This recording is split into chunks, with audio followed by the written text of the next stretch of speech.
All right, so I was going to call this a 10-minute woodruff key build, but I came up with something a little bit different.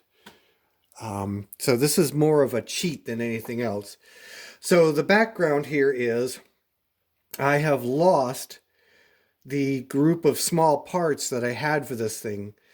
Um, a woodruff key, the series of ball bearings for the clutch actuation, probably a couple of other odds and ends, but anyways, the only thing that was really pertinent right this second is this woodruff key. So I got to thinking, well, I can order some off of Amazon, but it'll take God only knows how many days. I'm not crystal clear on how to measure for a woodruff key right off the bat. Didn't really want to wait around, so I thought, well, it's not that complicated of a thing. Surely I can make one.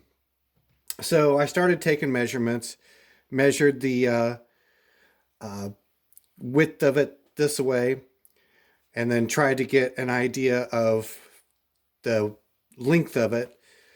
So came up with, it's about 1/8 of an inch thick material that I need for this thing.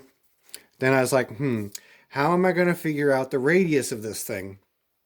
So I sat down after watching a video of somebody taking his radius gauges to figure out the radius that he needed for a woodruff key. I thought, well, I don't really have any radius gauges, but what I do have is washers in all kinds of different sizes.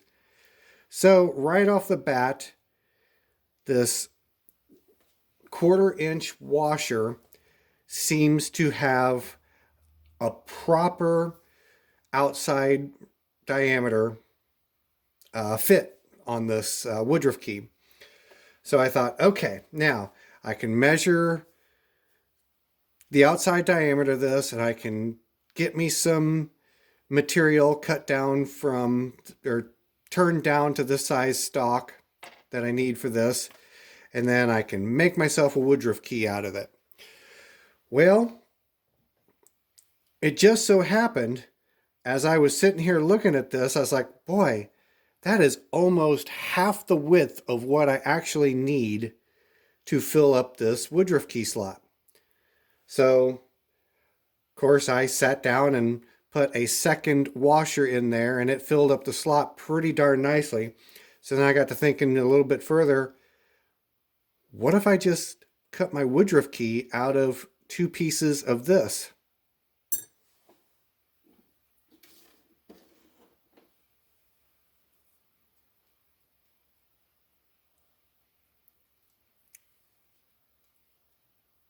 So sure enough,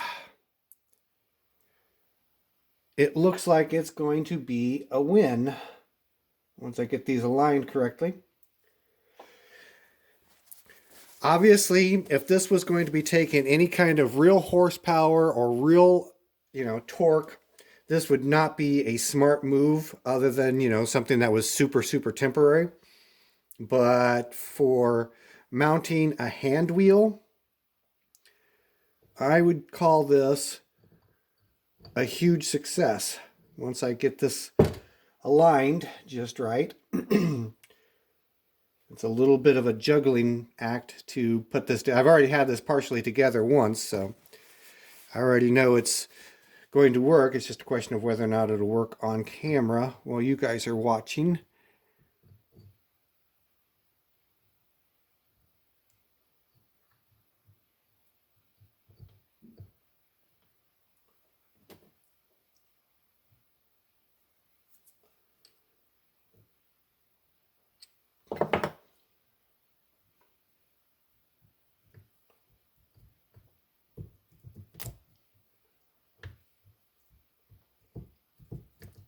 Come on, baby. You can do it. Quit picking up metal shavings.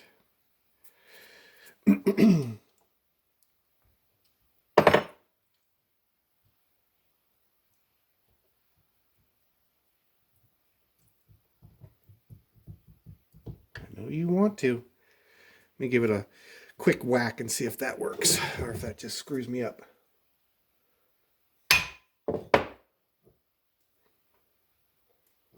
Nope, that didn't help. Come on. You can do it.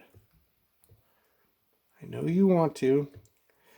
Which I probably had the little washers turned around the other way the first time around. But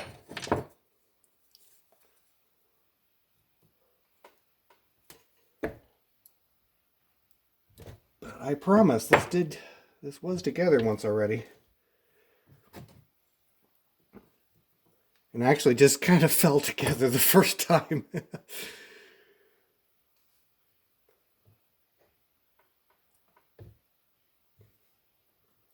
Come on. Dang it. I mean, it literally fell together the first time. I should have known it wouldn't go together on camera properly. But bear with me. I'm pretty sure I'm going to get it here eventually. It quit slipping on me. It's kind of an awkward thing to try and hold.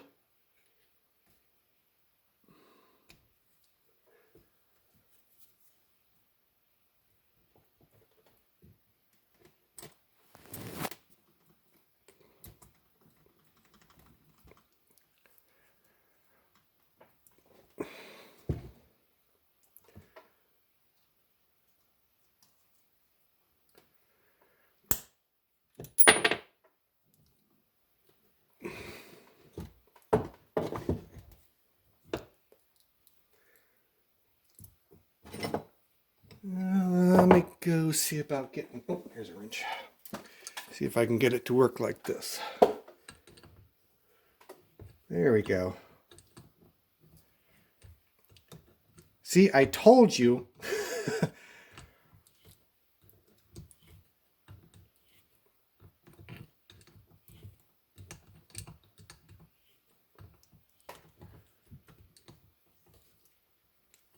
There we go. A woodruff key out of pieces of a washer.